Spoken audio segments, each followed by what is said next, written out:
My girlfriend is extremely insecure. She demands that I check in with her on time every single day. So, in order to rush back and video call her, I drove home through a torrential downpour, but in the very next second, the world suddenly tilted, covered in blood. I was rushed to the hospital in an ambulance. When the nurse asked if I wanted her to notify my family, I politely declined, all because I didn't want Willow to worry. After all, she was still on the plane. Even if she knew, she would only be anxious and helpless. However, what I never expected was, when I got up to go for an X-ray, I actually saw Willow, who had claimed to be on a business trip, gently accompanying another man as he received an 4 drip. Fury surged through me. I demanded sharply why she had lied to me, yet she replied calmly, neither humble nor arrogant. Don't you have any fault at all? You got into a car accident and didn't check in. Isn't it because you don't love me enough? Chapter 1. I held the steering wheel with one hand while the other swiped across the car's touchscreen. It was 8:43 p.m. 17 minutes left before the video call. Willow said she'd make it 9. I glanced at the cake box on the passenger seat and couldn't help the small smile tugging at my lips. Strawberry cream filling. That girl had been talking about it for half a month. My phone buzzed. A message from Willow popped up on WeChat. Boarding now. Gotta turn off my phone. I'll text you when I land in Shanghai. Don't forget to miss me. There was a kissing emoji at the end. I typed back, text me when you land. Stay safe. After a moment, I added, I already bought the strawberry cake. We'll celebrate when you're back. Sent. I casually tossed the phone back onto the center console. The wipers swung wildly left and right. The rain on the windshield was cleared 1 second, only to smear back into a blur the next. Driving in this weather was pure torture. I grumbled to myself, if it weren't for rushing back to catch her video call, I'd rather stay at the office and work overtime. Red light. I stepped on the brake and tapped my fingers lightly on the steering wheel. Today was my 28th birthday. 3 days ago, Willow had already started sighing, saying an urgent project meant she had to go on a business trip, and she could only fly to Shanghai on the night of my birthday. Blame our manager. Could have said it earlier or later, but no. Had to pick this exact time. She complained over the phone, her voice sticky sweet like melted caramel. I promise, I'll make it up to you when I get back. 3 whole days. I laughed back then. Make it up for 3 days. Then I'll have to take 3 days off. Then take them. I'll stay with you. Deal. Honestly, I didn't care much about these things. Back when I was single, I barely celebrated birthdays. Sometimes even Lunar New Year felt no different from an ordinary holiday. But Willow cared. She always said life needed a sense of occasion. So I played along, remembering every anniversary, preparing surprises, showing up whenever she needed me. The light turned green. I pressed the gas, and the car shot forward. The rain-soaked road reflected light like it had been coated in oil. I didn't drive fast, already thinking about what to say during the call later. Willow loved hearing about my work, clients making ridiculous demands, proposals revised 100 times over. She'd snack and giggle, then say, our director Wang is the best. The thought made me smile again. The next second, the world tilted. A blinding white light slammed in from the right, accompanied by the screech of tires against the road, like nails scraping viciously across a chalkboard. My mind went blank. Instinctively, I yanked the steering wheel hard to the left. Bang. A deafening crash. Not the slow-motion kind from movies, just a solid, brutal impact. The airbag exploded open, slamming into my face. The metallic taste of blood spread instantly in my mouth.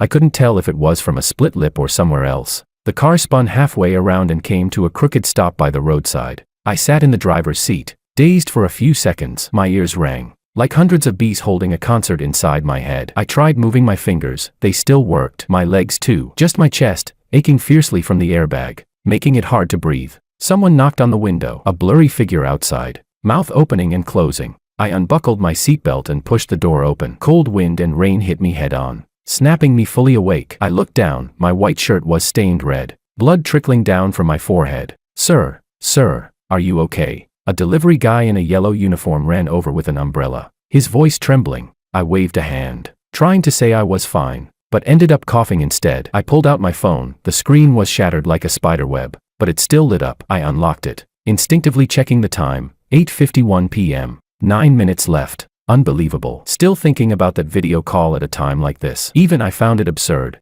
The sound of an ambulance grew closer, red and blue lights flashing, slicing the rainy night into fragments. As I was helped onto a stretcher, I turned my head to look at my car, its front crushed inward like some unlucky guy who'd taken a solid punch. The strawberry cake had flown off the passenger seat and splattered against the windshield, cream mixing with rainwater and dripping down in a miserable mess. The cake, I muttered. The paramedic didn't catch it. What?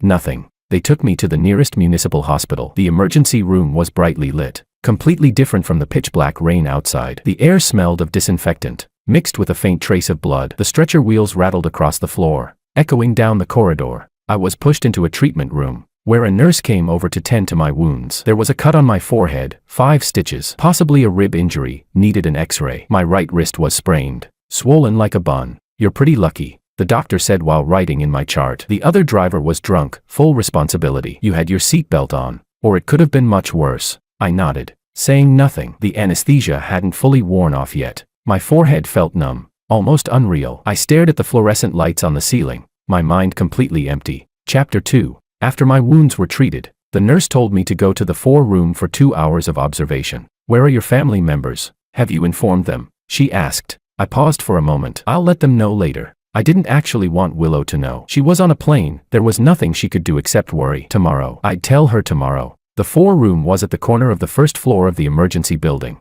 A large shared space. There weren't many people at this hour. Maybe 7 or 8 scattered around. I found a seat against the wall, and a nurse came over to hook me up to the 4. The moment the needle pierced the back of my hand, I frowned slightly. The fluid dripped down, 1 drop at a time, painfully slow. I took out my cracked phone and tried turning it on. Surprisingly, it still worked. There were a few unread messages on WeChat. All birthday wishes from colleagues and friends. I replied to them one by one, my fingers clumsily tapping on the damaged screen. Willow's profile picture sat quietly there. The last message still read, boarding now. I stared at that kissing emoji for a few seconds, then locked the screen. I closed my eyes to rest, but my ears refused to cooperate. Sounds from the 4-room seeped in, someone on the left blasting short videos at full volume, a couple on the right arguing, the woman saying, "I'm already like this and you're still on your phone." Further inside, a child crying while his mother soothed him in a low voice. A hospital really had it all, the full spectrum of human life. I felt a little irritated and tried to shift my position, but the movement pulled at my wound, making me suck in a sharp breath. Forget it. I'd just endure it. Time passed. Second by second, I glanced at my phone, 9:30 p.m. There was no way I'd make the video call. I'd send a message later to explain. Maybe say I had to work overtime suddenly. Or, just as I was thinking, a familiar laugh came from the doorway. My whole body stiffened. Impossible. I must have heard wrong. The anesthesia must be messing with my hearing. I lifted my head. At the entrance of the 4-room, Willow stood there, wearing the off-white knit cardigan I had bought for her, the one from last week. She'd said she wanted to bring it on her business trip. That Shanghai nights were chilly. In her hand was a disposable paper cup, and she was tilting her head, talking to the person beside her. She was smiling, her eyes curved, an expression I had seen for 7 years. Beside her stood a man. He was fairly tall, wearing a gray hoodie, his left arm in a cast hanging across his chest. Willow stood very close to him, almost leaning against him, carefully holding the cup up to his lips. "Careful, it's hot." "I already blew on it," she said softly, her voice carrying the familiar gentleness I knew so well. The man drank from her hand, then smiled. "You're always so thoughtful." I sat there, unmoving. There should have been all kinds of reactions, standing up, walking over, asking, "Weren't you in Shanghai?" Or even grabbing the 4 stand and smashing it over something. But I did none of that. I just sat there, watching, like I was observing a movie that had nothing to do with me. At some point, the needle in the back of my hand had shifted. A small stream of blood flowed back into the 4 tube, glaringly red. Willow helped the man walk further inside. When she looked up, she saw me. The moment our eyes met, the smile on her face froze. It truly froze, like a video suddenly paused. The curve of her lips remained, but her eyes widened, something in her pupils shattering with a silent crack. The cup in her hand tilted, spilling some water onto the man's sleeve. "Hey!" the man exclaimed. Willow didn't react. She kept staring at me, her lips moving, but no sound came out. Slowly, I stood up from my seat. My movements were stiff, maybe because of the injuries, or maybe something else. The 4 stand wobbled as I moved,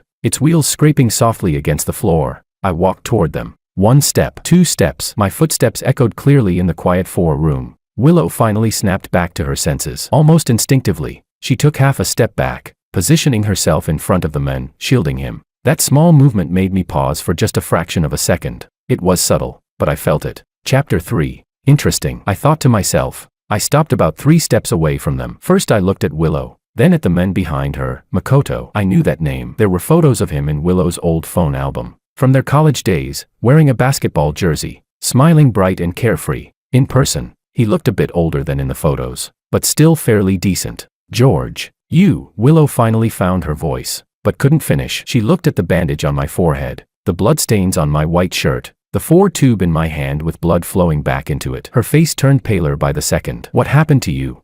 I didn't answer. My gaze fell on Makoto's arm in a cast. I stared at it for 2 seconds, then curled my lips slightly. The motion tugged at the wound on my forehead, and I frowned from the pain, but I still smiled. What a coincidence, I said. My voice was calm, so calm it surprised even me. You're sick too? I was speaking to Makoto, but my eyes were on Willow. Makoto clearly recognized me. His expression turned awkward, and he opened his mouth as if to say something. I didn't give him the chance. I turned and walked away. The 4 stand dragged along behind me, its wheels rattling against the floor. The needle was yanked out of the back of my hand, pulling a string of blood beads with it. I didn't care. I just headed straight for the exit. George, Willow called after me, her voice trembling. Wait, listen to my explanation. I didn't stop. The hallway lights were brighter than in the 4 room, making me squint. A nurse saw the blood on my hand and rushed over in alarm. Sir, your needle. It's fine, I said. I'm not continuing the 4, but you need to treat it. You're bleeding. I glanced down at the back of my hand. Blood dripped along my fingers, splattering small red dots onto the floor. She was right, it needed to be treated. Otherwise, it'd be more trouble if it stained my clothes. I let the nurse pull me into a nearby treatment room. Disinfection, pressure, a bandage. I cooperated the whole time, just didn't say a word. As she worked, the nurse muttered, no matter how urgent things are, you can't just pull the needle out like that. It's dangerous. Whatever it is, you should talk it out properly. I listened, but didn't respond. The door to the treatment room was slightly ajar. I could see Willow standing at the end of the hallway, looking completely at a loss. Makoto didn't come out, probably still in the 4 room. Good, I thought. At least he still had some sense of shame. Once the bandaging was done, the nurse gave me a few more instructions. I nodded, said thank you, and walked out. Willow immediately came up to me. Her eyes were already red. George, it's not what you think. Makoto, he has a stomach hemorrhage. I cut her off, my tone as flat as asking, have you eaten? Or a fracture? Willow choked on her words. My car got hit, I continued, as if delivering a work report. The other driver was drunk, full responsibility. I got 5 stitches on my forehead. My ribs might be injured. I'll need scans tomorrow. The cake's ruined, smashed on the windshield. Want to see a picture? I didn't know. Willow's tears fell. I really didn't know. When he called me, he said it was serious. So I cut her off again. So you flew back from Shanghai? I looked at her. 3 hours. Pretty fast. Willow couldn't say anything anymore. She lowered her head and cried, her shoulders trembling. I watched her for a moment, and suddenly felt exhausted. Not physically, but the kind of exhaustion that seeps out from the cracks in your bones. The kind that makes even lifting your feet feel impossible. Chapter 4. I turned and walked out. George, Willow called from behind. Where are you going? I'll go with you to get the scans. No need. I didn't turn back. You do your thing. The rain hadn't stopped, just eased a little. I stood at the entrance of the emergency building and took out my phone to call a ride. The screen was badly cracked. I had to swipe for a while before I finally opened the app. While waiting for a driver to accept the ride, I looked up at the sky. Pitch black. Nothing to see. Willow chased out after me, stopping a few steps behind, wanting to come closer but not daring to. She said softly, I called you, sent you messages, you didn't reply. My phone's broken, I said. She said, then tomorrow I'll go with you to check the car, get it repaired. And also, the car arrived. A white Toyota pulled up by the roadside with its hazard lights flashing. I opened the door, paused for a moment, then still turned back. Willow stood under the streetlight. The light shone down from above, clearly illuminating her tear-streaked face. She looked at me, her eyes filled with panic, guilt, fear, and a lot of things I couldn't quite make out. 7 years. I did the math in my head. More than 2,500 days. That's a long time. George, she stepped forward half a step. I withdrew my gaze and bent down into the car. The door shut, cutting off the sound of the rain and her voice. The driver glanced at me through the rearview mirror. Sir, where to?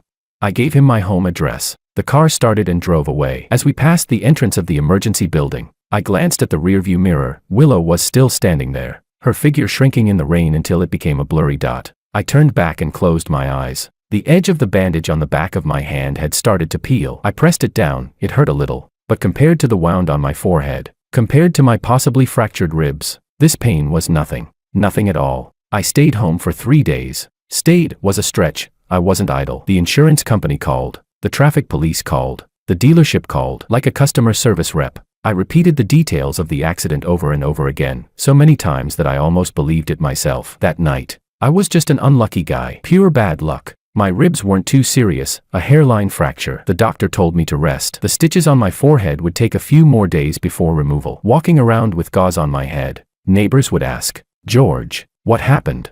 Bumped into something, I answered uniformly. On the morning of the fourth day, I figured it was about time to handle something real. I stood in the middle of the living room, looking around the apartment I'd lived in for 5 years. 2 bedrooms and a living room, not big, but I had put thought into the renovation back then. The sofa Willow picked, off-white, now looking a bit dirty. The curtains she chose, light gray with subtle patterns, pretty when sunlight came through. The framed photos on the wall were landscapes she had taken in college. She said they added an artistic touch. Her traces were everywhere. I went to the kitchen, boiled some water, and made a cup of tea. The tea leaves were Willow's fruit tea, overly fragrant. I took a sip, frowned, and poured it out. Then I dug out my own long jing from the back of the cabinet, brewed a cup. That felt better. Then I got to work. I started with the bedroom. Her clothes took up 2/3 of the wardrobe, spring, summer, autumn, winter, all neatly sorted. I pulled out a large suitcase, opened it, and began packing them one by one. Dresses, shirts, sweaters, coats, folded neatly, like merchandise in a boutique.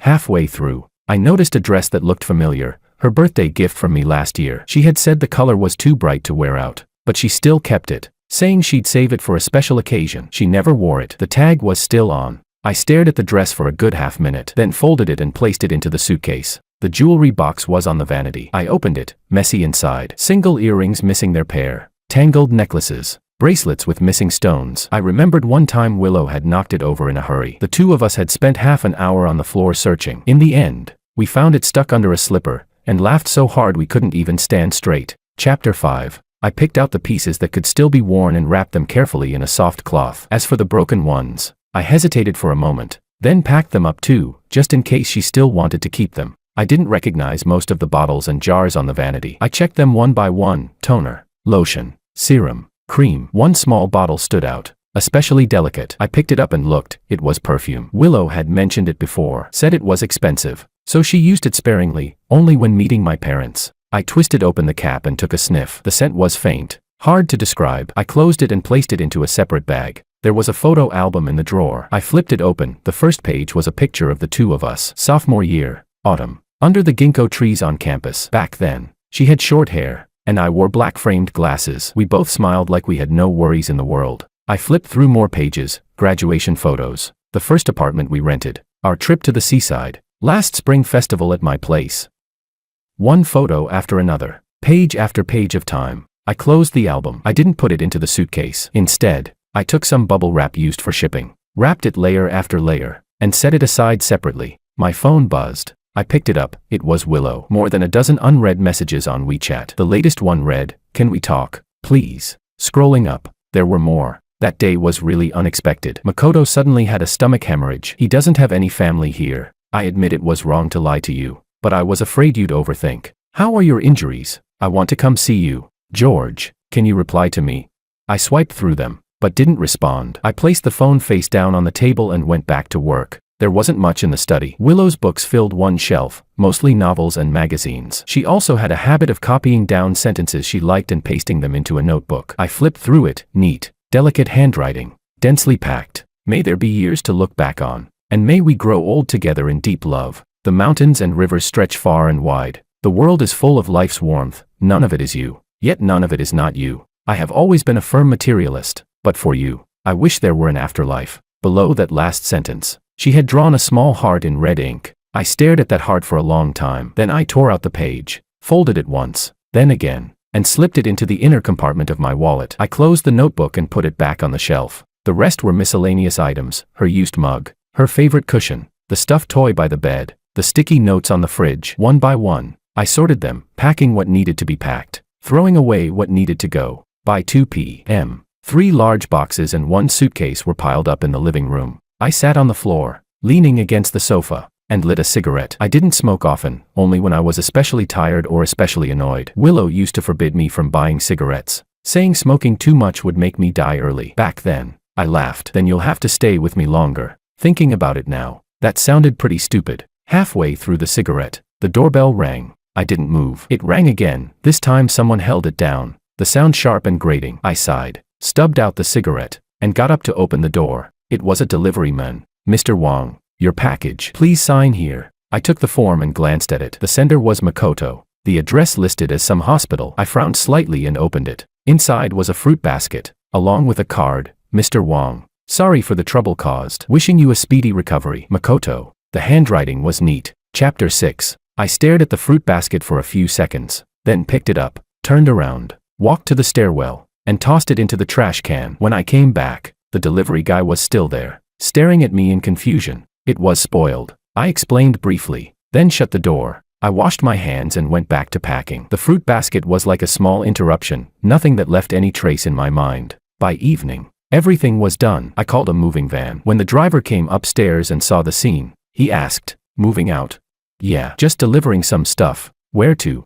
I gave him the name of Willow's apartment complex. He helped carry the boxes downstairs and loaded them into the truck. Before we left, I took out a key from my pocket, Willow's apartment key. She had given it to me before, saying, "You're always welcome to check up on me anytime." I looked at the key one last time, then tossed it into the roadside drain. A soft clink. The truck drove off. I turned and went back upstairs, back home. The apartment suddenly felt empty. Not physically empty, but empty in presence. When Willow was around, she always had music playing, humming along, or kept the TV on as background noise. Now there was nothing. So quiet I could hear the faint hum of the refrigerator. I turned on the TV and randomly picked a news channel. Turned up the volume. That felt a bit better. I went into the bathroom and took a shower. The hot water poured over me, and I let out a long breath of relief. The mirror fogged up with steam. I wiped it with my hand and saw the gauze on my forehead. It was already a bit dirty. Might as well take it off, I thought. It's about time. Carefully, I peeled off the tape and removed the gauze. The wound was exposed. The stitches looked like a centipede crawling across my skin. Not pretty, but I didn't care. I'm a man. What's a scar?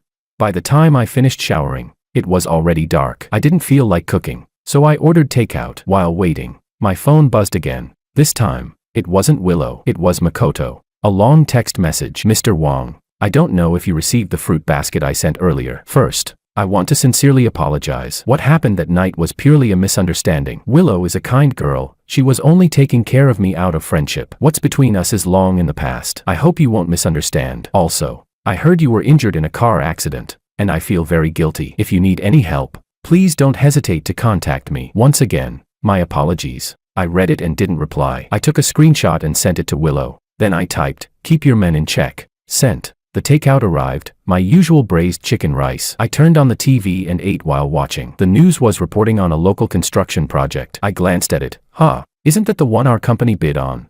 I put down my chopsticks and watched more carefully. The report said the project had made new progress, and several design companies had been shortlisted. The camera panned over the list. I saw my company's name. Not bad. I'd have to ask about the progress tomorrow at work. After finishing the meal, I cleaned up. While washing the dishes, my phone rang again. This time, it was Willow calling. I dried my hands, picked up the call, and said nothing. On the other end, I could hear her crying, her voice broken. "George, what do you mean? What do you mean? Keep your men in check." "Makoto, he's just..." I cut her off. "He just sent me a fruit basket and wrote a heartfelt apology letter." "You got it. Then why did you?" "I threw it away." Chapter 7. Willow choked on her words. The faucet hadn't been turned off properly. It dripped, drop by drop. I reached out and tightened it. The sound stopped, and all that remained on the other end of the call was her quiet sobbing. "I've packed your things," I said. "They're at your apartment's property office. The key is in your mailbox. Go get it yourself." What things?" she asked. "Your things." My tone was calm. "Clothes, cosmetics,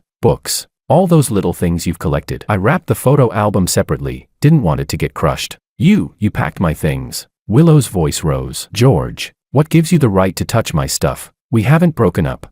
"We have now," I replied. Silence fell on the other end, so quiet I thought she had hung up. After a long pause, Willow finally spoke again, her voice trembling. "Just because of this, just because that night I didn't tell you the truth. George, it's been 7 years of us, and you're just going to..." "It's not about that night," I said. "Really? Then what is it about? Tell me." I walked to the window and looked outside. The city at night was brightly lit, rows of office buildings glowing like an inverted galaxy. A lot of things came to mind. How she always said I wasn't romantic enough. How she compared me to Makoto. How she lied to me again and again because of him. Small things, maybe. And she always explained afterward. But trust, once it cracks, even just a little, it slowly shatters completely. "Willow." I called her by her full name. It had been a long time since I'd done that. "Do you remember last March? You said you were going to a class reunion, but Makoto was there too." Her breathing hitched on the other end. I paused, then continued. "And the Chishi festival the year before, you said you were working overtime, but actually, you were with him at the hospital for his stomach problems. And the year before that..." "Stop it. Willow screamed. Those were coincidences. I just didn't want you to get mad. So you lied to me. That wasn't lying, it was a white lie.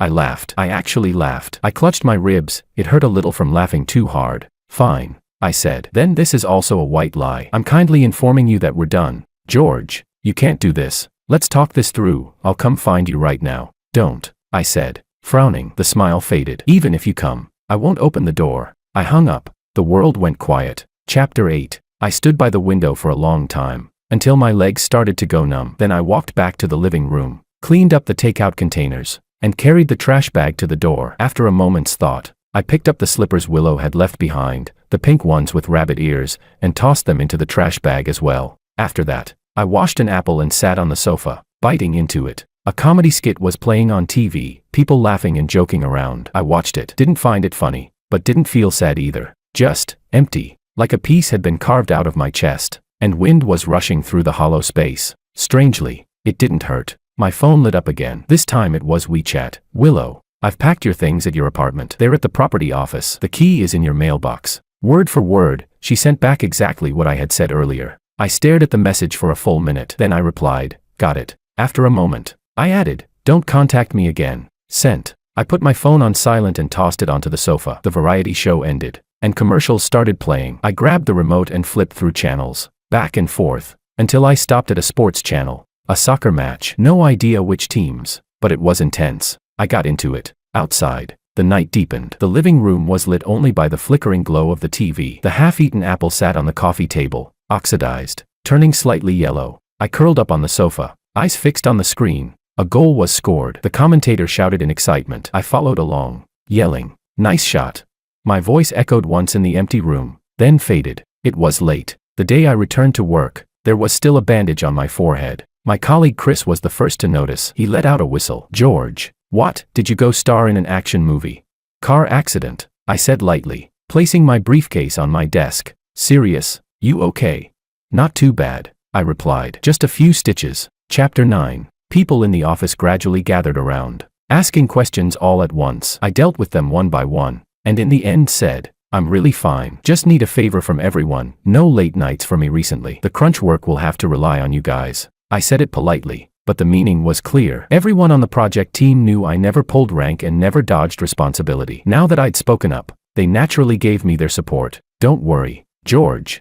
Focus on recovering. We've got this. I smiled, turned on my computer. My inbox was flooded, 99 plus unread emails. I made a cup of tea and started going through them one by one. Work was a good thing. It left you no time to overthink, no energy to dwell on emotions. I worked overtime for 3 straight days, catching up on everything delayed by the accident. On the 4th morning, the project manager, Sam, patted my shoulder. George, don't push yourself so hard. Your health comes first. I'm fine, I replied. Better than sitting idle, and I meant it. Being idle wasn't good. The moment I stopped, my mind started replaying scenes, like a film. The harsh white lights of the hospital, Willow's pale face, the cast on Makoto's arm. It was irritating. Better to work. On Friday afternoon, the initial proposal for the bid was ready. I gathered the team for a meeting. A room full of people stared at the projection screen, discussing back and forth. The atmosphere was lively when the meeting room door suddenly opened. The receptionist peeked in. Director Wong, someone's here for you. Who? She says she's your girlfriend. The receptionist looked a little awkward. I told her you're in a meeting, but she said she can wait. The room fell silent instantly. A dozen pairs of eyes turned toward me. My expression didn't change. I didn't even pause the laser pointer in my hand. Tell her I'm busy. No time. I did, but she insists. Then let her wait. I turned back to the screen. Back to the 3rd section. We still need to optimize the facade design. The meeting went on for another 40 minutes. When it ended, people packed up and left, their eyes drifting a bit. I knew what they were thinking. Gossip. Human nature. Chapter 10. I was the last to leave the meeting room. Willow was indeed waiting in the hallway, leaning against the wall with her head lowered. Hearing footsteps, she suddenly looked up. Half a month apart, she had lost weight. Her eyes were red, whether from lack of sleep or crying, I couldn't tell. When she saw me, she straightened up. Her lips moved, but no sound came out. I walked past her without stopping. George. Willow hurried after me, grabbing my sleeve. Let's talk. Just 5 minutes. Okay.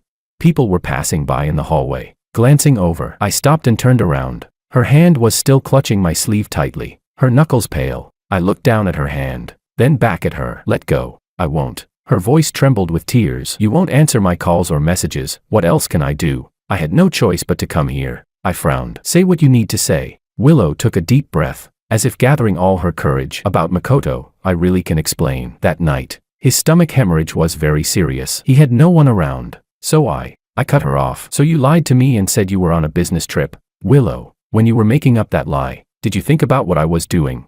I didn't know. I was driving, I said, rushing home to video call you, because you said we'd connect at 9. Then I got into a car accident. The front of my car was crushed. The cake smashed against the windshield. I got 5 stitches on my forehead. My ribs were fractured. I paused, then asked, you know all this, right? I told you. Tears streamed down Willow's face. She choked. I know. I'm sorry. I really. Save the apologies, I said, pulling my sleeve free. Anything else? Can we not break up? She looked at me through tearful eyes. 7 years, George. From college until now, we have so many memories. Are you really just throwing it all away? I was silent for a few seconds. At the end of the hallway, a colleague peeked out, then quickly withdrew. Willow, I said, my voice calm. Do you know what I can't stand the most? She shook her head, tears still falling. It's not that you're still in contact with Makoto. It's not even that you lied to me, I said. It's that when I was lying in the hospital, your first instinct was to stand in front of him. That kind of reflex, you can't fake it. Chapter 11. Willow froze. You were protecting him, even when the person standing in front of you was me. Your boyfriend. I gave a faint, mocking smile. At that moment, I knew, in your heart, I'm no longer the one who comes first. That's not it. I panicked. I didn't know what to do. I cut her off. Then don't do anything, I said. Let's end it here. It's better for both of us. I turned to leave. George, Willow shouted from behind. Are you really this heartless? 7 years, just like that. You're ending it. I didn't look back. Her voice grew more frantic. I'll change. I won't see him anymore. I'll delete all his contacts. Okay, we can start over, I promise, I said impatiently. You've made plenty of promises before. I stopped, turning slightly to the side. Freshman year, you said you'd study English properly. You failed. Junior year, you said you'd quit sugar. You're still drinking milk tea. After you started working, you said no more staying up late watching shows. Just last month I caught you watching a variety show at 3 a.m. I paused, then added, Willow, some things don't change just because you promise they will. After that, I strode forward without stopping. Willow stayed where she was, crying so hard her shoulders shook. The receptionist couldn't bear it and brought over a pack of tissues. Miss, don't cry. Here, wipe your tears. I went back to my office and closed the door. Outside, the sky was growing darker, the city lights flickering on one by one. I stood by the window and lit a cigarette. Halfway through, my phone buzzed. It was Willow again, another long message. I know I was wrong, terribly wrong. I shouldn't have lied to you. And I shouldn't have chosen to be with him instead of you at that moment. But George, my feelings for you over these 7 years were real. I stayed up with you working on projects, took care of your mom when she was sick, stayed with you from renting to buying a home. Have you forgotten all that? Give me one more chance, the last one, please? I read it, but didn't reply. I stubbed out the cigarette, opened my computer, and went back to work. By 8 p.m., most people had left the office. I shut down my computer and packed up, ready to leave. My phone buzzed again. This time it was Sam. George, still at the office. Perfect timing. Come grab dinner. I'll introduce you to a friend. What kind of friend? From the client's side, in charge of the project we're bidding for. Pretty great person. Good to get acquainted early. I thought for a moment. All right. Where?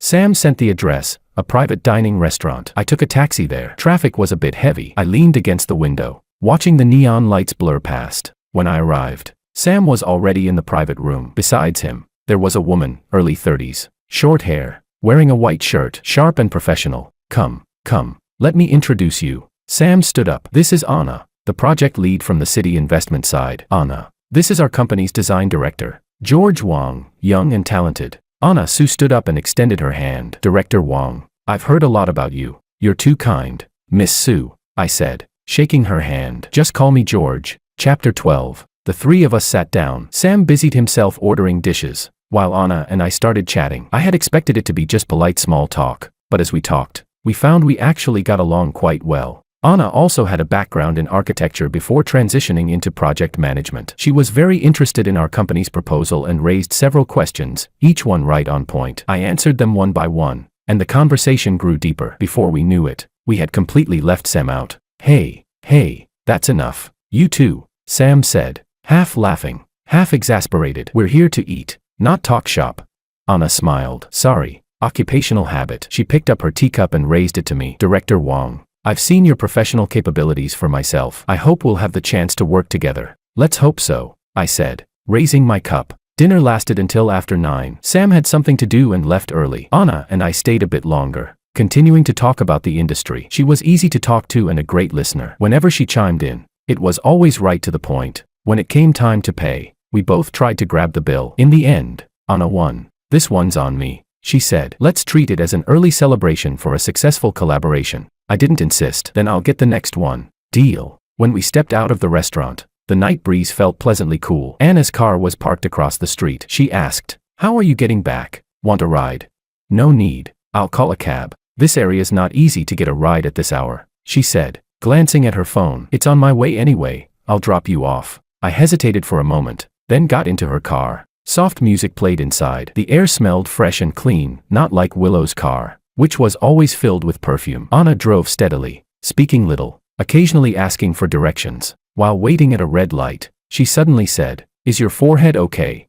I paused, then remembered the bandage I was still wearing. "It's fine, almost healed." "That's good." The light turned green, and she pressed the gas. "No matter how hard you work, safety comes first." "Thanks." She drove me to the entrance of my apartment complex. I got out and thanked her. She rolled down the window and said, "If there's anything about the bid, feel free to contact me anytime." "Will do. And one more thing." She paused. "Don't put too much pressure on yourself. I can tell you haven't been in the best state lately." I smiled. "That obvious? In our line of work, we're good at reading people," Anna said with a smile. "All right, I'm off. Get some rest." Her car merged into traffic, the taillights blinking as they faded into the distance. I stood at the entrance of the complex and lit a cigarette. After a couple of puffs, I suddenly thought of the fresh scent in Anna's car, and stubbed it out. I walked toward my building. Just as I was about to reach downstairs, I saw a figure standing there. Chapter 13. Willow. She must have been waiting for a long time, leaning against the wall, squatting there in a daze. When she saw me, she stood up and walked over. "You," I frowned. "Why are you here?" "I called you. You didn't answer." Willow's voice was hoarse. "You didn't reply to my messages either." I had no choice but to wait here. "What is it?" "Makoto came to see me." She stared straight into my eyes, as if trying to read something from them. "He told me you threw away the fruit basket he sent." I gave a faint nod. "Why?" Her voice rose slightly. "He was just trying to apologize." "Was that really necessary?" "It was," I said. "I don't need his apology." "George, when did you become this harsh?" Willow's eyes reddened again. "Yes, I was wrong to lie to you, but Makoto is innocent. He hasn't fully recovered yet. The moment he left the hospital, he sent you that fruit basket." I cut her off. "Whatever he is, what does that have to do with me?" "Willow, get this straight. This is between you and him now. Don't drag me into it." "How can I not drag you into it? If it weren't for you, if it weren't for me." "What?" I laughed. "If I hadn't caught you that night, would you have just kept this going? You keep lying to me." He keeps playing the pitiful act. The two of you putting on some touching drama, while I stand on the side like an idiot. Willow was left speechless. The night wind blew past, carrying a hint of chill. I pulled my coat tighter, suddenly feeling tired. "Go home," I said. "Stop standing here." "I'm not leaving." Willow looked at me stubbornly. "Not unless you agree to talk this through with me properly," I said impatiently. "There's nothing left to talk about." "There is." She suddenly burst out. "We've never actually talked properly. You've just been blaming me, judging me. George, in these 7 years, have you been flawless? When you're busy with work, you disappear for days. You forgot my birthday. You forgot our anniversaries. Did I ever complain? I understood you. I made allowances for you, but what about you? Did you ever try to understand me?"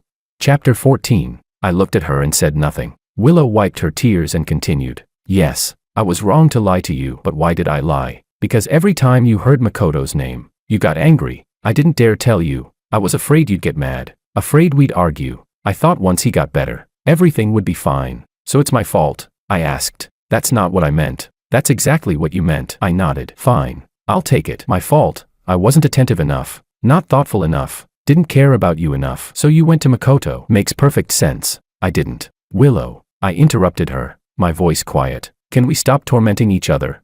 She looked at me, tears still streaming down. "These 7 years, I did my best," I said. "The romance you wanted, I couldn't give you. The sense of security you wanted, I couldn't give you either. If Makoto can give you that, then go to him. I won't stop you." "I don't want him." Willow almost shouted. "I want you. George, I only want you.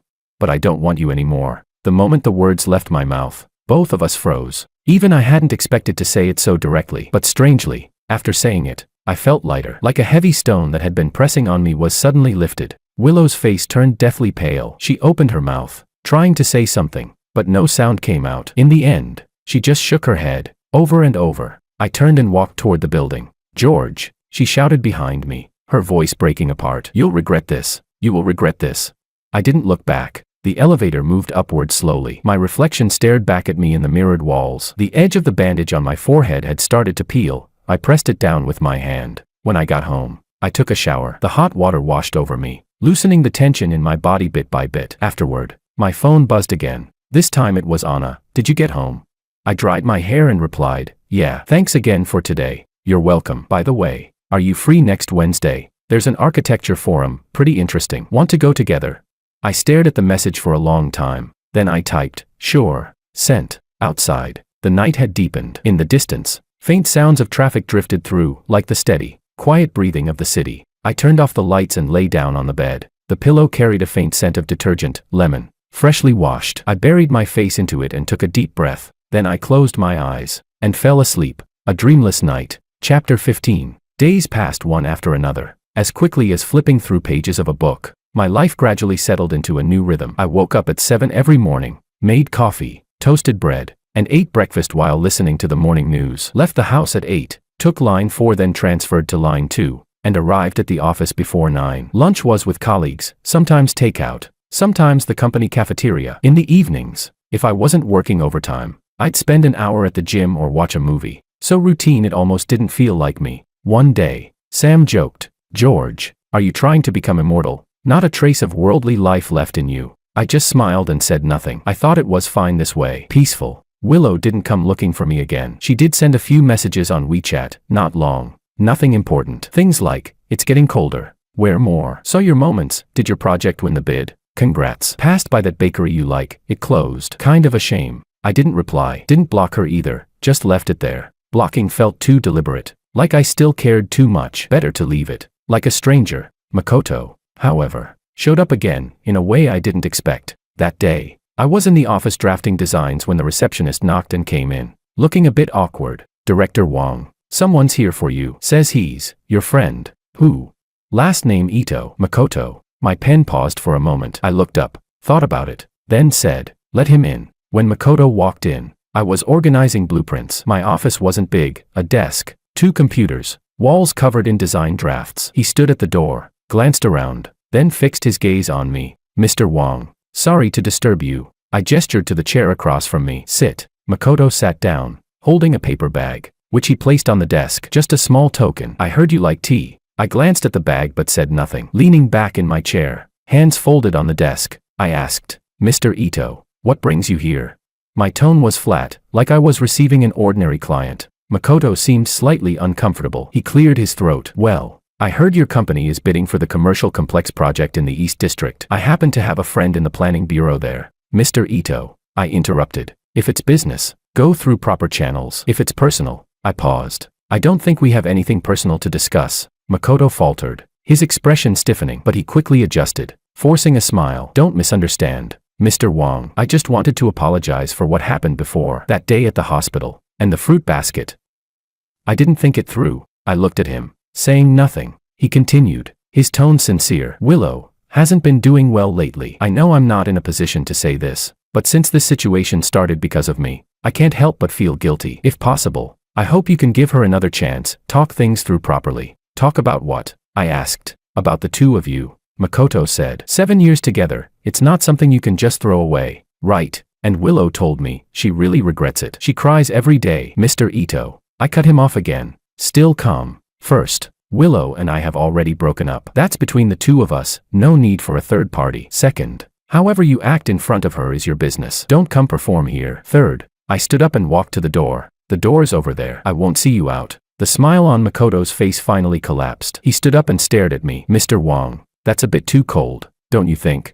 "I reserve warmth for people who deserve it," I said, pulling the door open. "Not you." Makoto's expression shifted several times. In the end, he picked up the paper bag and left. I closed the door and sat back down. Picking up my pen, I continued drawing. The sound of the pen against paper was soft and steady. Half an hour later, my phone buzzed. It was Willow. "Did Makoto come to see you?" "I'm sorry. I didn't know he would go." Chapter 16. I read the message and didn't reply. I turned the phone face down on the desk. The sunlight outside was bright, casting a faint glow over the blueprints. I squinted slightly, and suddenly remembered those days in college when Willow and I used to draw together in the library. She liked to lean beside me, watching me sketch. Then, before long, she'd fall asleep. I would drape my coat over her and keep working. So many years had passed in the blink of an eye. I shook my head, pushing the memory away. Then I got up and went to the pantry to make a fresh cup of tea. The tea leaves unfurled slowly in the hot water, then gradually sank. I watched them for a moment and suddenly thought, some things are like tea leaves. Once they've been steeped, the flavor fades. Brew them again,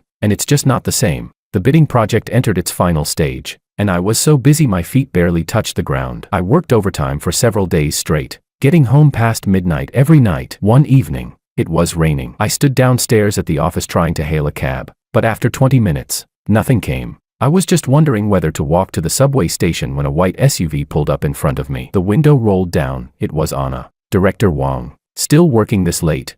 I nodded. Miss Sue working overtime too?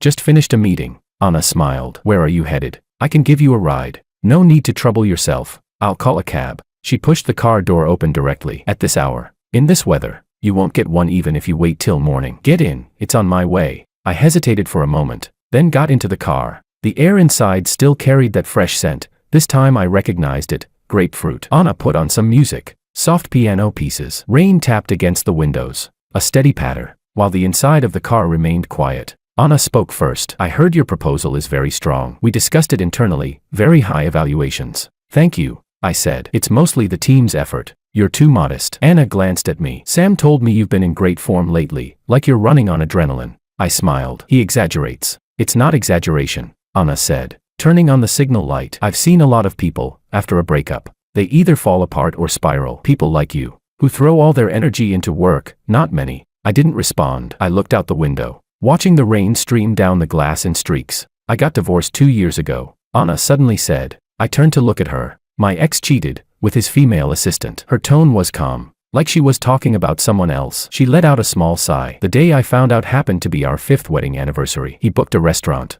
bought flowers, even prepared a gift. Academy-level performance. I didn't know what to say. Anna continued. I didn't cry, didn't make a scene. The next day, I went to a lawyer and drafted the agreement. A month later, everything was finalized. Looking back now, I kind of admire myself. How could I stay that calm? What happened after that? I asked. After that, Anna smiled. Just like now. Work, gym, an occasional drink with friends. It's good, really. The car stopped at a red light. The wipers moved back and forth in a steady rhythm. What I'm trying to say is, Anna turned to look at me. Some things, once they're over, they're over. The more you dwell on them, the more they cling to you. Better to move forward. The road ahead is still long. The light turned green. The car moved again. After a moment of silence, I said, thank you. You're welcome. Anna replied. Consider it, advice from someone who's been through it. The car stopped at the entrance of my apartment complex. Just as I was about to get out, Anna called after me. By the way, don't forget about the forum next week. I won't. I'll be there. I'll contact you then. All right. Chapter 17. By the time I got home, it was almost midnight. I took a shower, but even lying in bed, I couldn't fall asleep. I picked up my phone and scrolled through my WeChat feed. Willow had posted an update, a photo of the night skyline, captioned, rainy night, alone. The location tag was a hospital. I stared at the photo for a few seconds, then swiped past it. Below was a group dinner photo Sam had posted. Then Chris showing off his cat, followed by ads, motivational fluff, and random jokes. I scrolled for a while, felt bored, and turned off my phone. In the darkness, I lay there with my eyes open, listening to the rain outside the window. Anna was right. Some things, once they're over, are just over. But why did it still feel like something was missing inside me? It didn't hurt, it was just empty. Like something was gone, but I couldn't quite tell what. I remembered how Willow used to be terrified of thunder. Whenever it rained, she would crawl into my arms, cover her eyes, and say, George, George, it's thundering. I would hold her, pat her back, and tell her, it's okay, don't be scared. Now that it was thundering, she was alone in a hospital. Was she scared?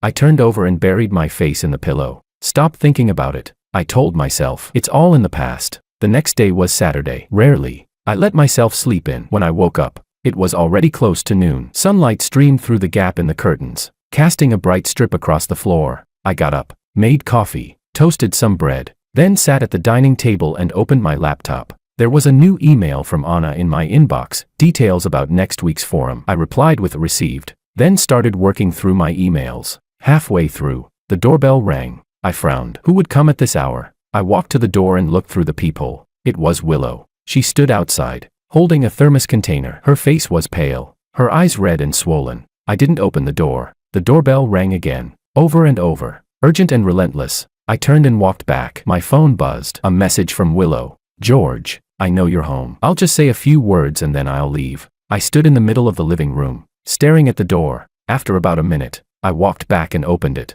When Willow saw me, her eyes lit up for a moment, then dimmed again. She handed the thermos toward me and said, I made you some soup. You've lost weight recently. No need. I didn't take it. Say what you came to say. Her hand froze midair. She bit her lip, then set the thermos on the ground. About Makoto. I'm sorry. I didn't know he would come looking for you. I had a big fight with him. It won't happen again. I said nothing. Willow continued. Also, I moved. I gave up the old place. I'm staying at my mom's for a while. I need to calm down. I nodded. Anything else? Us? Is there really no chance anymore? Willow looked up, tears welling in her eyes. George, this past month, I've been thinking every day about us, about how we ended up like this. I know I was wrong. I really do. Can you give me one more chance? I looked at her. She looked exhausted, thinner than I remembered. She used to complain about wanting to lose weight. Now she had, but for all the wrong reasons. Willow, I said softly, do you remember our first fight? She froze for a moment. It was sophomore year. I forgot your birthday. You cried and said I didn't care about you. I spent 3 days trying to make it up to you. In the end, I bought you a necklace before you forgave me. Willow nodded, tears falling. Later, you told me you didn't really want the gift. You just wanted to see if I cared enough to panic over you. I smiled faintly. Back then, I thought, well, girls get a little emotional sometimes. I cared about you, so I was willing to comfort you. But it's been 7 years. Willow, my smile faded. You've been testing me the same way all this time. Forgetting your keys so I'd come deliver them. Getting sick so I'd stay with you. Working late so I'd pick you up.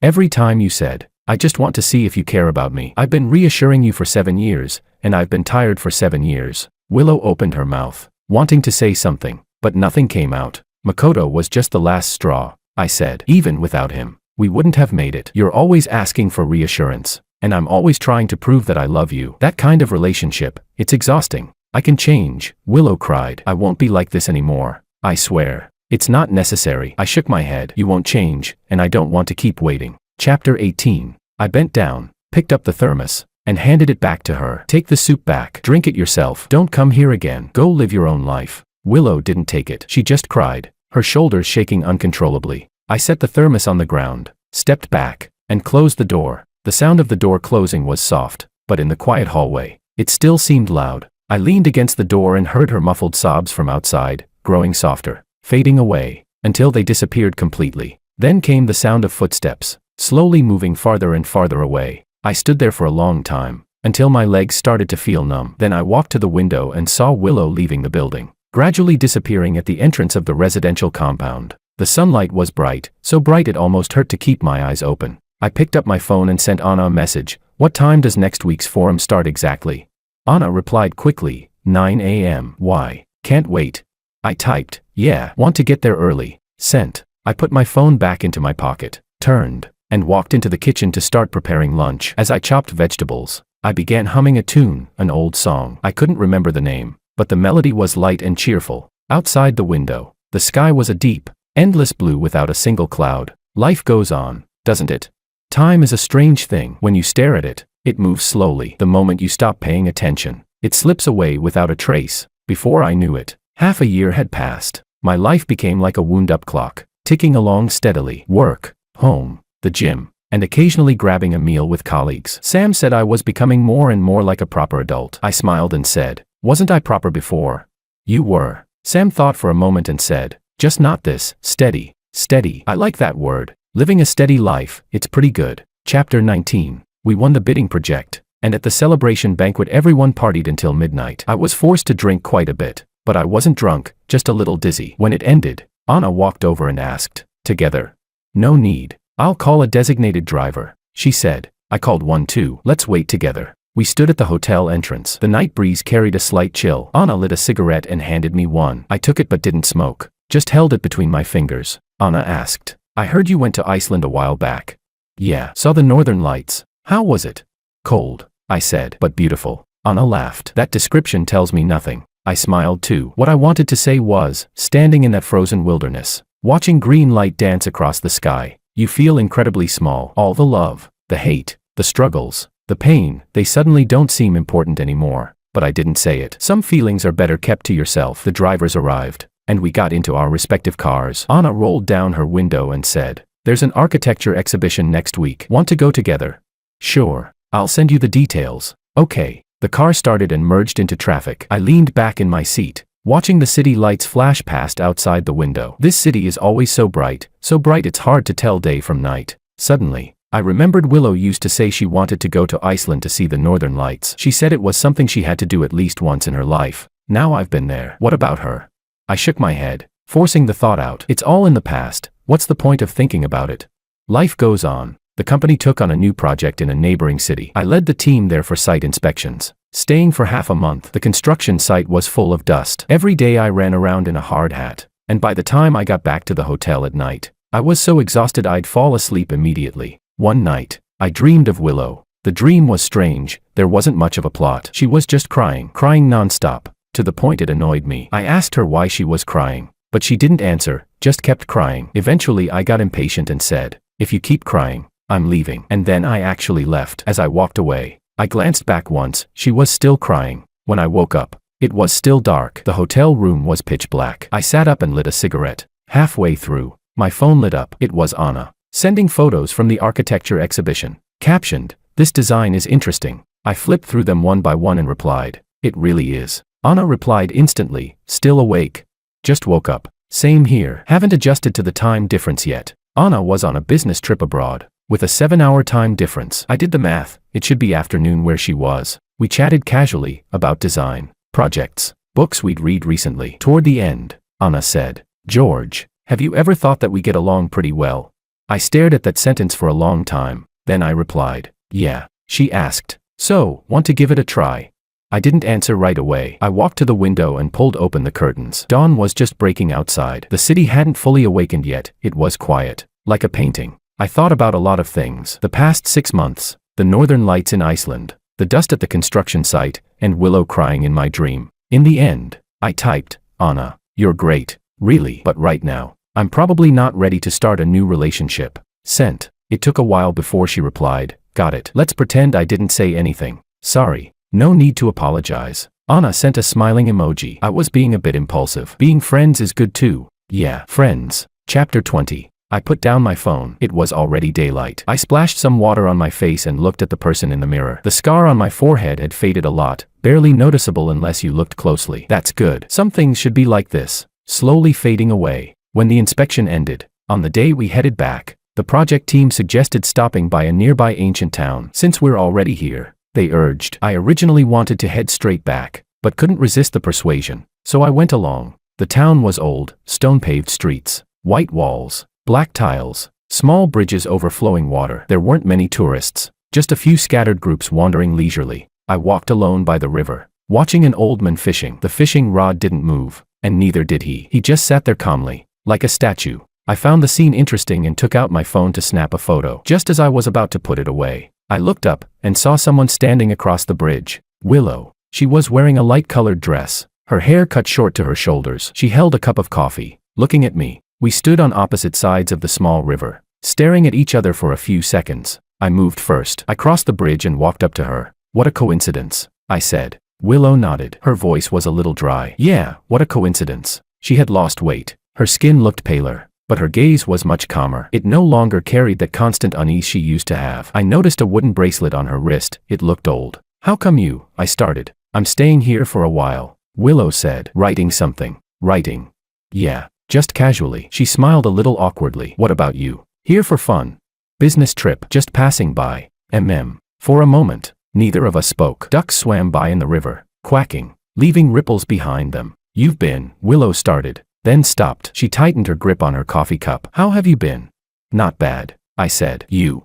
"I'm doing okay too," she said, trying to start over. I nodded. I noticed the ring on her finger was gone, the one I had bought with 3 months' salary. "I returned the ring to your mom," Willow said. as if she knew what I was thinking. And the things you gave me, the expensive ones, I returned them too. You didn't have to. I did. She was firm. Otherwise, I wouldn't feel right. I didn't say anything else. I noticed the faint lines at the corners of her eyes, more obvious than before. Half a year wasn't long, but it was enough to leave marks on a person. What about Makoto? I asked. Willow's expression stiffened for a moment. Then she shook her head. We're not in contact anymore. He tried to reach me a few times, but I didn't see him. She looked up at me. I figured it out. Some things can't be avoided forever. I nodded. Silence again. But this time, it wasn't awkward. It was a calm kind of silence, like two old friends who hadn't seen each other in a long time. There wasn't much to say, but there didn't need to be. I should go. Willow said. I have a meeting. Okay. She turned to leave, then paused and looked back at me. George. Yeah.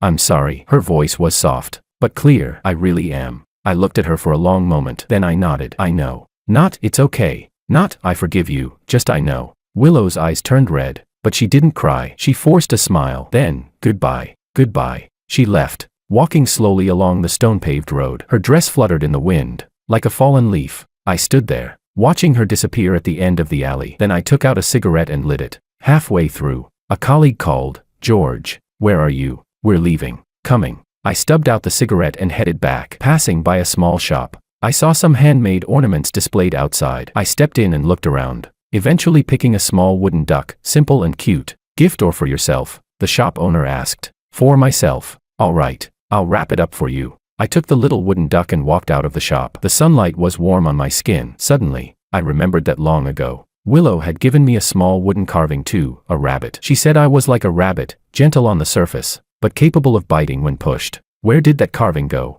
I couldn't remember, but it didn't matter anymore. Chapter 21. Back at the company, it was the same pile of work again. Meetings, drafting, revising plans, overtime. Life felt like copy and paste, day after day. One night, after working late, I ran into an old lady selling flowers at the entrance of my residential compound. It was already late, and the flowers in her basket were starting to wilt. Young man, buy a bouquet, she said. I'll sell them cheap. Once they're gone, I'll head home. I took a look and picked a bunch of sunflowers. They weren't in perfect bloom, but their bright yellow color felt cheerful. For your girlfriend? The old lady asked while wrapping them. For myself. Good, good. For yourself, she muttered. Flowers should be grown for yourself. Watching them bloom makes you feel better. I paid and carried the flowers home. I found a vase, filled it with water, and placed the sunflowers inside. On the dining table, they looked pretty nice. I took a photo and posted it. New member. Soon. People liked and commented. Sam said, oh wow, Director Wong's got taste now. Chris said,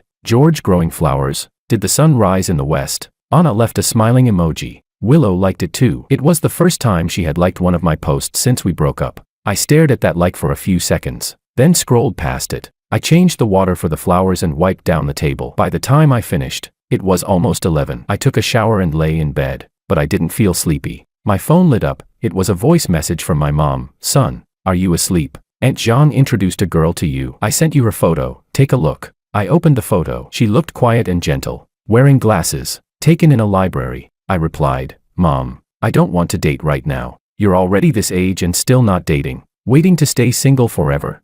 I replied, being single is fine. What's fine about it? Hurry up and add her on WeChat. Chat a bit. I sighed and replied perfunctorily, all right, I'll add her. But I didn't. I put my phone aside and stared at the ceiling. Honestly, I didn't even know what I wanted right now. A relationship. Didn't feel like it. Marriage. Even further away. I just wanted to live like this. Work. Home. Grow some plants. Read some books. Go out occasionally. Simple, but fulfilling. Moonlight streamed in from outside, casting a pale glow on the floor. It reminded me of nights in Iceland, the same kind of light reflecting off the snow. Bright as day. Back then, I stood in the snow, my breath instantly turning into white mist. The guide said that when the northern lights appeared, wishes would come true. I didn't make a wish. I didn't know what to wish for. Thinking about it now, maybe that was when I had already let go. Not intentionally, just naturally. Like snow melting into water, seeping into the ground, disappearing. I turned over and closed my eyes. The next day was the weekend. I slept until I woke up naturally. It was almost noon. Sunlight shone onto the sunflowers, their petals opening up, looking much more lively. I made brunch, eggs, bacon, and toast. With a cup of coffee, I sat at the table and ate slowly. My phone buzzed. It was Anna. Are you free this afternoon? There's a lecture at the exhibition hall. Pretty good. I thought for a moment and replied, yeah. She replied, I'll come pick you up at 1. Okay. After eating, I changed into a simple outfit, white t-shirt, jeans, and a shirt over it. When I looked in the mirror, I noticed I had gained a bit of weight. My face wasn't as sharp anymore. Not bad. It meant I'd been sleeping well. Anna arrived downstairs right on time. She was wearing a dress today, with light makeup. She looked softer than usual. She teased, "Looking pretty good today." "You too," I said. The lecture was good. The speaker was an old architect who shared many interesting ideas. I listened carefully and took quite a few notes. Anna did the same. We occasionally exchanged glances and nodded. By the time it ended, the sky had already darkened. Anna said, "Want to grab dinner together?" "Sure." Chapter 22. We went to a small restaurant that served home-style dishes. We ordered 3 dishes and a soup, chatting as we ate, about the lecture, industry trends, and movies we'd seen recently. Halfway through, Anna suddenly asked, "Have you seen your ex since then?" My hand paused for a moment as I picked up some food. "Once. And then nothing after that," I said. "Just said hi." Anna nodded and didn't press further. She ladled herself a bowl of soup and drank it slowly. After dinner, when we got downstairs, she said, "George, I'm being transferred to Beijing next month." I froze for a second. "That soon?" "Yeah. Headquarters needs people." Anna looked at me. "So when I asked you last time if you wanted to give it a try, I had a bit of selfish intent. I was thinking, if it worked out, maybe you could come with me." I smiled. "Then you should have told me earlier. It's not too late to say it now." Anna smiled too. "So, want to think about it? Beijing has more opportunities, more room to grow." I thought about it, then shook my head. "I'm doing pretty well here. Figured you'd say that." Anna didn't seem surprised. "Then I wish you all the best here." "You too." We got out of the car and stood downstairs. The streetlights stretched our shadows long across the ground. "Can I get a hug?" Anna opened her arms. I hugged her. It was a light embrace, brief, and then we let go. Anna waved. "I'm off." She got into the car and started it. The car drove away, its taillights disappearing around the corner. I stood there for a while, then turned and went upstairs. In the elevator, I looked at myself in the mirror, my expression calm, my eyes clear. Not bad, I thought. Back home, I changed the water for the sunflowers. The petals were starting to wilt, but they hadn't faded yet. I touched them, soft and cool. My phone rang. It was my mom. "Son, did you add that girl?" Yeah, I did," I replied perfunctorily. "Then talk to her. What's the point of just adding her?" I am, I said, brushing it off. After hanging up, I sat on the sofa and turned on the TV. I randomly picked a channel. An old movie was playing, a Chinese odyssey. When the fairy Xixia said, "My destined one is a great hero," I suddenly laughed. Why was I laughing? I didn't even know. I just felt like life was pretty interesting. People come and go, gather and part, like a movie where you never know what the next scene will be. But it doesn't matter. You just have to play your own role well. The movie ended, and the ending song began to play. I turned off the TV and walked to the window. The night was deep. Lights glowing in countless homes. Neon flickered in the distance. Traffic flowed nearby. I stood there for a long time, then drew the curtains. Time to sleep. Tomorrow is another new day.